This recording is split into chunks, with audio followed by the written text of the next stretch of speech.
sekarang mengarahkan apa ya istilah menjadikan istana sebagai musuh bersama begitu ya Prof ya. Sebentar, tahan dulu di situ. Betul. Iya, saya coba minta dulu analisanya Mas Saidiman nih. Karena kalau misalnya nanti Ahok dan Anies itu rematch Mas Saidiman dan politik identitas sudah bukan lagi menjadi isu yang menarik dan tidak akan terulang lagi di 2024 ini, artinya Ahok dan Anies ini benar-benar akan rematch perang program begitukah? Lalu bagaimana posisi partai politik di belakangnya, Mas Saidiman?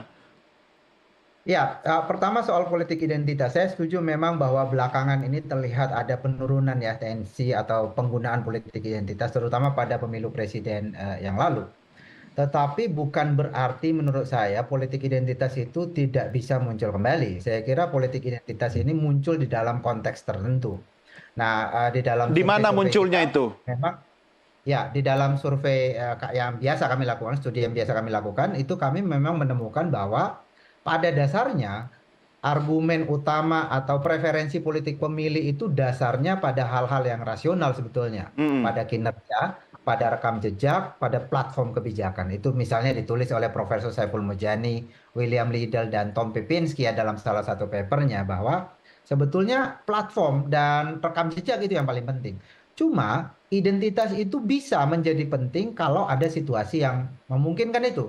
Yang pertama adalah memang muncul satu fenomena di mana publik ini tidak bisa menilai di mana di antara dua kandidat itu yang lebih baik atau dua kandidat itu sama-sama buruknya. Di sana mungkin politik identitas itu dimunculkan.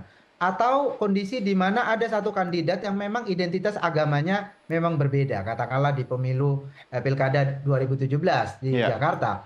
Ada Ahok yang tentu saja itu bisa mungkin untuk dipakai kembali. Dalam pemilu presiden kemarin kan agak susah menggunakan itu karena identitas kandidatnya memang ya relatif sama gitu ya, sama-sama laki-laki, sama-sama muslim dan seterusnya, sama-sama dari Pulau Jawa dan seterusnya. Jadi identitasnya tidak bisa dipakai karena relatif sama gitu. Tapi dalam kondisi tertentu menurut saya misalnya katakanlah kalau kembali bertemu Ahok dengan Anies, menurut saya ada potensi yang sangat besar untuk kemudian memakai itu kembali, isu identitas itu.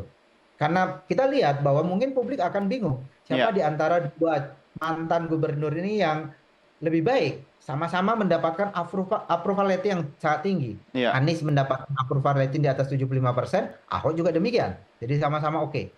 Nah, Art orang kemungkinan penggunaan politik identitas itu bisa muncul kembali. iya. Dan kalau kita lihat di dalam survei, tadi saya mengatakan bahwa kedua tokoh ini punya kelompok masyarakat yang resisten.